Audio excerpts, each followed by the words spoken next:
कर्नाटक के 3 शहरों में आज लोकल बॉडी के लिए वोटिंग का अमल पूरा हो गया है। सख्त हिफाजती इंतजामात में हुई वोटिंग के दौरान जगह जगह भीड़ देखी गई। वहीं कई जगह अहम सियासी लीडरान ने भी अपनी हक रायदही का इस्तेमाल किया। इस मौके पर साबिक रियासती वजीर जगदीश शेट्टार ने हुबली में पार्टी की अक्सरियत हासिल करने का दावा किया। वोटिंग से एक दिन कबल पुलिस ने इलाके में फ्लैग मार्च किया। वहीं उम्मीदवार डोर टू डोर वोटर्स को लुभाते नजर आए। रियासत में हुबली के अलावा कलबुर्गी और बेलगाम की सीटों पर आज वोटिंग हुई। इस मौके पर सभी लीडरान अपनी जीत का दावा कर रहे हैं।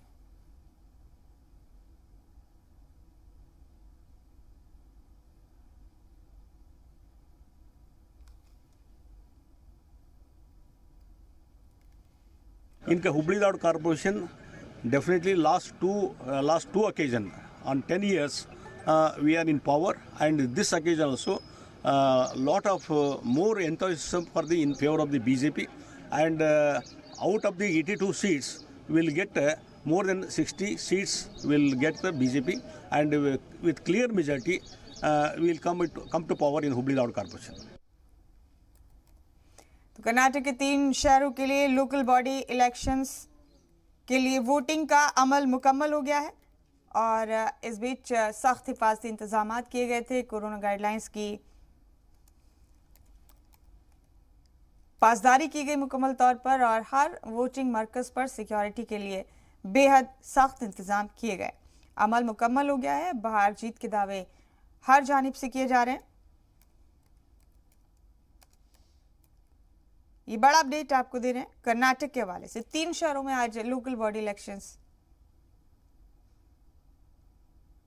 के लिए वोट डाले गए।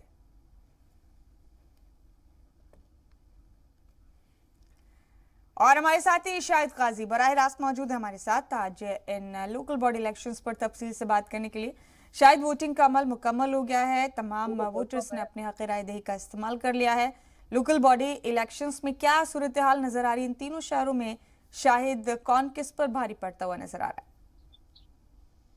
है? देखिए, अब तीनों शहरों में जो है तीनों कॉरपोरेशन के इंतखाबात मुकम्मल हो चुके हैं, लेकिन परसेंटेज कितना हुआ ये अभी थोड़ी देर बाद इसका ऐलान होगा कि क्या लोगों ने कितनी दिलचस्पी इसमें ली है और कितने बड़े तादाद में जो है वोटिंग हुई है। हालांकि तीनों इलाकों में, तीनों हलकों में आज छुट्टी का ऐलान कर दिया गया था। लोग जो है बड़ी तादाद में वोटिंग करे हैं। साथ ही साथ कुछ ऐसे वाकयात देखने मिले, कुछ ऐसे ज़ईफ लोगों ने भी वोटिंग की है इस पैंडेमिक के माहौल में, जिनकी उम्र जो है 90 साल से ज्यादा थी। ऐसे भी कुछ लोगों ने जो है कहीं ना कहीं एक पैगाम देने की कोशिश की है और साथ ही साथ काफी गहमा गहमी रहा है। अगर तीनों हलकों की बात करें, खासकर अगर गुलबर्गा की बात करें, तो वहां भी काफी हलचल रही है। एक दूसरे जो पार्टियों की जो आपस में जो है इख्तलाफ है वो भी आज वोटिंग के दिन हमें देखने को मिला है। और खास करके जो बोगस वोटिंग है उस ताल्लुक से भी तकरीबन कलबुर्गी में 16 लोगों को जो है उसमें गिरफ्तार कर लिया गया, यानी कि उन पर मुकदमा दायर करने का ऐलान किया गया है। तो इस तरह से कुल मिला के देखा जाए तो ये इंतखाबात काफी अहम माने जा रहे हैं।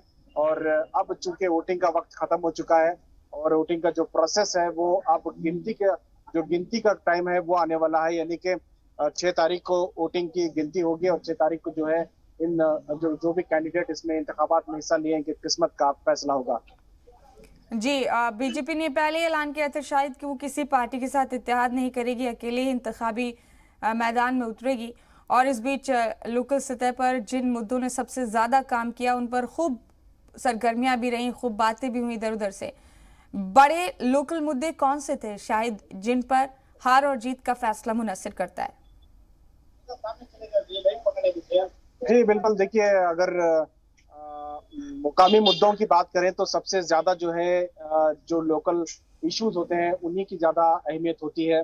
और ऐसे में ये जो इंतखाबात चल रहे हैं इसमें भी जो है लोकल इश्यूज पर भी बात हुई है। बीजेपी ने कहा था कि चूंकि बीजेपी की हुकूमत है रियासत में भी और मरकज में भी, तो बीजेपी का जो कॉन्फिडेंस लेवल है पार्टी की तरफ से वो काफी हाई नजर आ रहा है। और ये भी कहा जा रहा है कि बीजेपी इन तीनों हलकों में सबसे ज्यादा सीटों में जो है बीजेपी को कामयाबी मिलने के इम्कानात हैं। चूंकि कांग्रेस के साथ जो है जेडीएस और कांग्रेस के बीच में वोटों का बंटवारा हुआ करता है। और साथ ही साथ इस मर्तबा शुमाली कर्नाटक में एमआईएम ने भी किस्मत आजमाने का फैसला लिया है। एमआईएम की तरफ से भी कई हलकों में उम्मीदवारों को खड़ा किया गया है। तो देखना होगा कि किस तरह से वोट की जो एक प्रोसेस, एक जो प्रक्रिया होती है, वोट डिवाइडेशन का क्या होता है, वो आने वाला वक्त क्योंकि रिजल्ट आने के बाद ही पता चलेगा कि कितने लोगों ने किसके तरफ जो है मुतवज्जा होकर अपनी वोट का इस्तेमाल किया है। बताया जा रहा है कि सबसे ज्यादा अगर सीटें जीतने की जो इम्कानात हैं, जो एक्सपर्ट्स बता रहे हैं, वो बीजेपी के हैं, क्योंकि इसकी वजह जो है कांग्रेस की जो जो जो सीट तकसीम करने की जो प्रोसेस है वो बहुत ही इस मर्तबा फेल रहा। कांग्रेस की तरफ से जो उम्मीदवारों को टिकट दिया जाना था, ऐसे उम्मीदवारों को जो कामयाब हो सकते हैं, ऐसे उम्मीदवारों को टिकट नहीं दिया गया है। कांग्रेस में कहीं ना कहीं गुटबंदी और इख्तलाफ की वजह से गलत लोगों को टिकट देने की भी बात कही जा रही है, जो कामयाब नहीं हो सकते। इसी वजह से कहीं ना कहीं रिजल्ट जो है हो सकता है कि आने वाले दिनों में कांग्रेस के खिलाफ ये रिजल्ट जा सकता है। जी, तो शायद इन तीनों शहरों में लोकल बॉडी इलेक्शंस में तारीख क्या रही है, कब कौन किस पर भारी पड़ता रहा, कब किस मुद्दे ने ज्यादा काम किया? देखिए, ये तीनों जो हल्के हैं, कलबुर्गी, बेलगाम और हुबली धारवाड़, ये तीनों कॉरपोरेशन के जो इलेक्शन है आज ही के दिन है, आज ही उसकी वोटिंग खत्म हुई है। एक ही फेस में जो है ये तीनों इंतखाबात हुए हैं और इसका जो रिजल्ट है वो भी तीनों का 6 तारीख को जो है वो एक साथ ही जो है काउंटिंग होगी। उसके बाद जो है इसका ऐलान होगा। कहीं ना कहीं जो है ये तीनों हल्के, चूंकि कॉरपोरेशन जो होते हैं वो काफी अहमियत होती है, ये अर्बन लोकल बॉडी है और ये तमाम तरह, जैसे कि नगर सभा जो है वो या पंचायत के इलेक्शन है, उससे ज्यादा अहमियत जो है कॉरपोरेशन की होती है।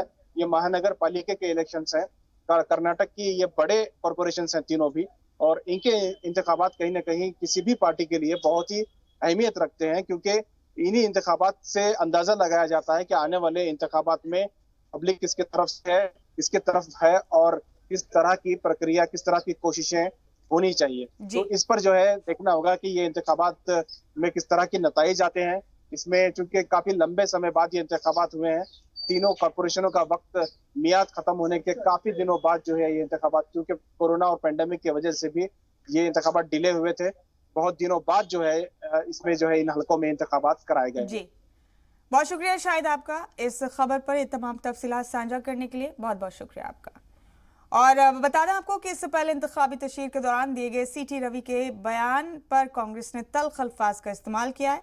सहाफियों के सवाल पर रियासती सदर DK शिव कुमार ने सीटी रवि को अस्पताल भेजने तक की बात कह डाली। उन्होंने कहा कि बीजेपी किसी भी इंतखाब को मजहबी रंग देने की आखिरी कोशिश करती है।